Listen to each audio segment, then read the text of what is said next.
Easter Anuya murder case. साल 2014 में हुआ एक भयानक और दिल दहला देने वाला हत्याकांड, जिसे कोर्ट ने रेयरेस्ट ऑफ रेयर केस की उपाधि दी। 5 जनवरी 2014 को ईस्टर अनुया नाम की 23 वर्षीय लड़की स्टेशन से अचानक गायब हो जाती है। जब परिवार वाले बेटी की गुमशुदगी थाने में दर्ज करवाने जाते हैं तो पुलिस उन्हें ये कहकर टालती रहती है कि ये मामला उनके अंडर नहीं है। मगर इस घटना के 11 दिन बाद जब इस केस का खुलासा होता है तो सभी की रूह कांप जाती है और इस हत्या में दोषी अपराधी को फांसी की सजा दी जाती है, जिसकी कल्पना उसने भी नहीं की थी। तो क्या थी 5 जनवरी 2014 की उस रात की खौफनाक कहानी? आखिर अनुया 11 दिन तक कहाँ थी?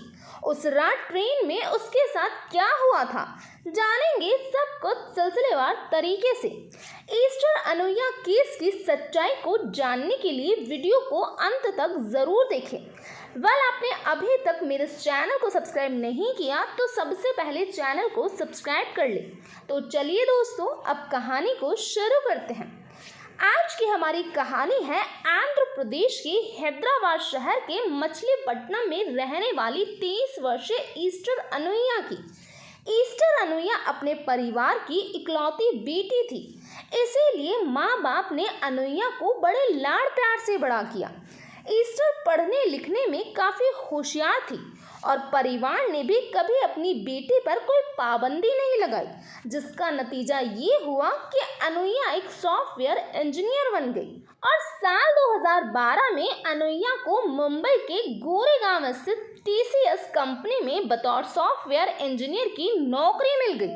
लेकिन अनुया का परिवार आंध्र प्रदेश के मछलीपट्टनम में रहता था और अनुया की जॉब मुंबई के गोरेगांव में थी, जहां से रोज आना जाना संभव नहीं था। परिवार का फैमिली बिजनेस मछलीपट्टनम में था, इसीलिए माता पिता उसके साथ नहीं आ सकते थे। तभी अनुया के पिता को याद आया कि उनके एक रिश्तेदार मुंबई के गोरेगांव में ही रहते हैं, इसीलिए अनुया के पिता उस रिश्तेदार के पास ही अनुया के रहने का इंतजाम करवा देते हैं, जिसके बाद अनुया मुंबई में रहने लगी। जब ऑफिस की छुट्टी होती तो अनुया अपने परिवार से मिलने आंध्र प्रदेश आती जाती थी। सब कुछ ठीक था, सभी लोग हंसी खुशी अपनी जिंदगी जी रहे थे। लेकिन 5 जनवरी 2014 की उस रात ने इस पूरे परिवार की जिंदगी को बर्बाद कर दिया। दरअसल ईस्टर अनुया क्रिसमस की छुट्टियों पर अपने घर मछलीपट्टनम रहने आई थी और 5 जनवरी को उसे वापस अपनी ड्यूटी पर रिपोर्ट करना था। इसीलिए अनुया 4 जनवरी की रात को अपने घर से मुंबई जाने के लिए निकल जाती है।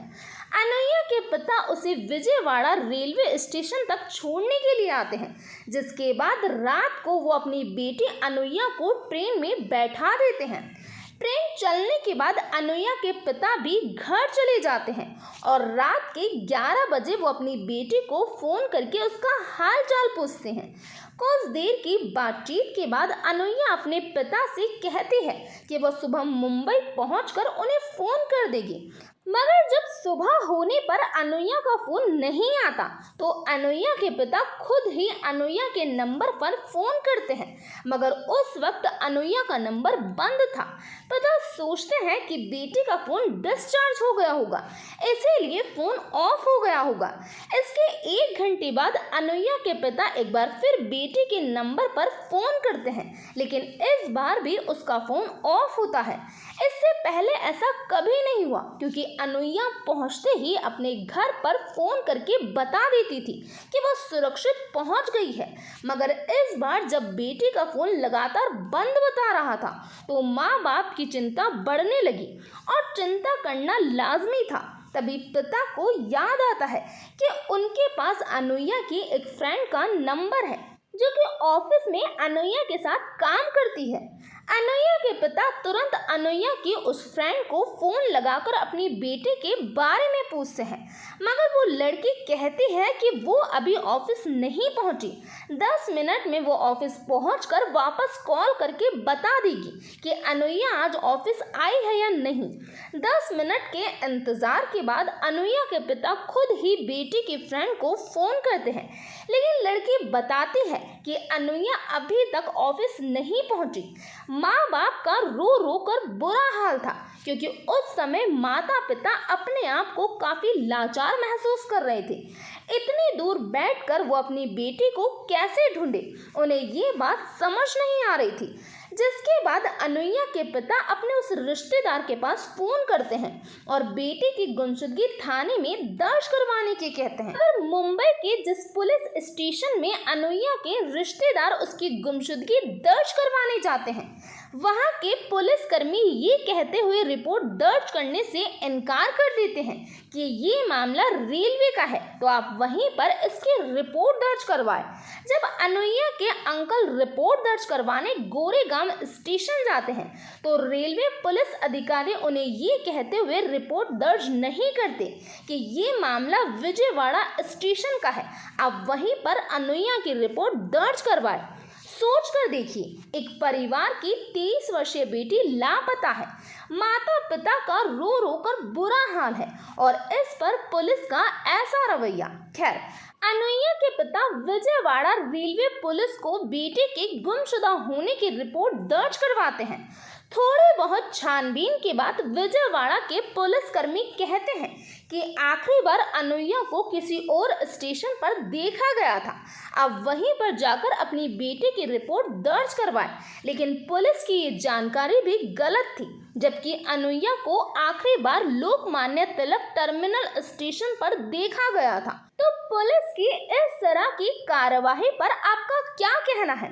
जब पुलिस लगातार इस मामले में लापरवाही बरत रही थी, तो इस मामले को मुंबई क्राइम ब्रांच को सौंप दिया गया, जिसके बाद मुंबई क्राइम ब्रांच की जांच टीम ने लोकमान्य तिलक टर्मिनल स्टेशन के करीब 36 सीसीटीवी कैमरों की जांच की।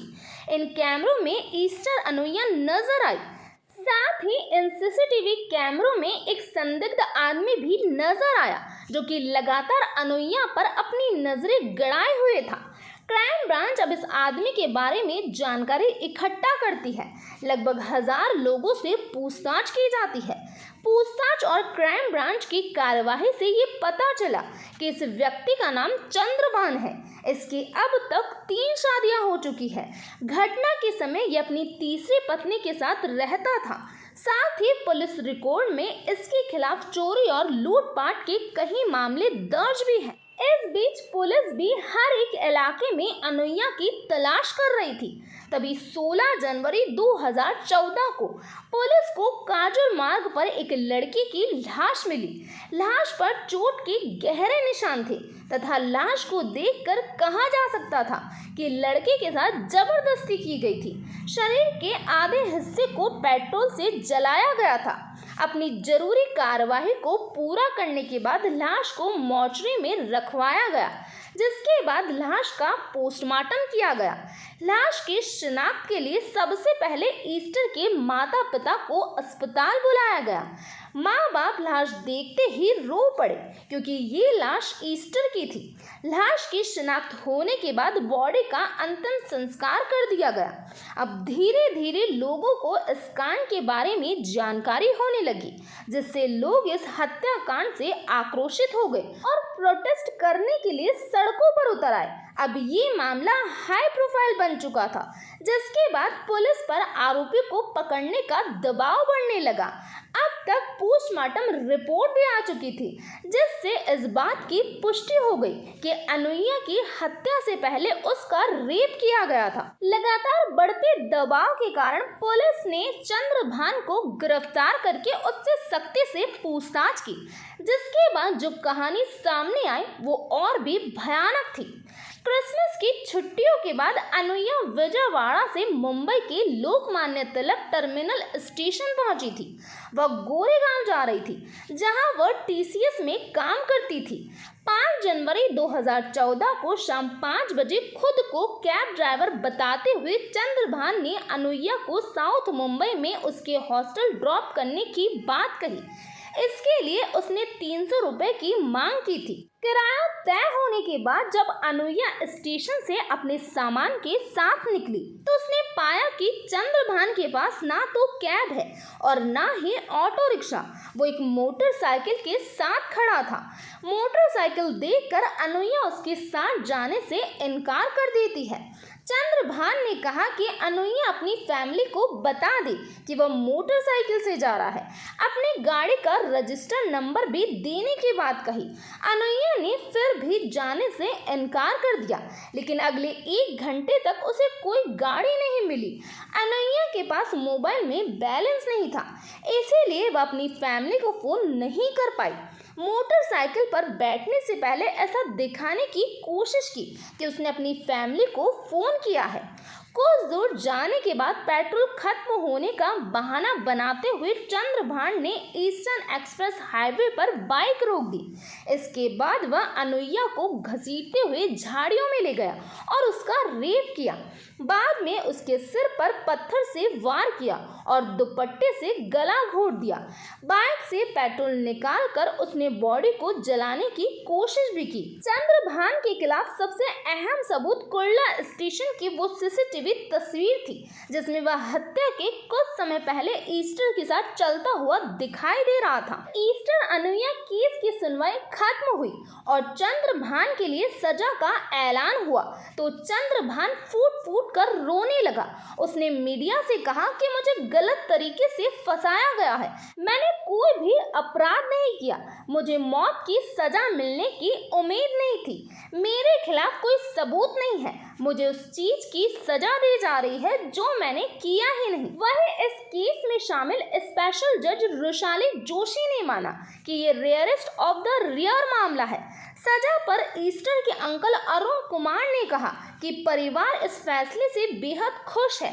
तो ये था पूरा मामला। इस घटना के बारे में आपका क्या कहना है, प्लीज़ कमेंट बॉक्स में बताइए। तो आज के लिए इतना ही, थैंक यू।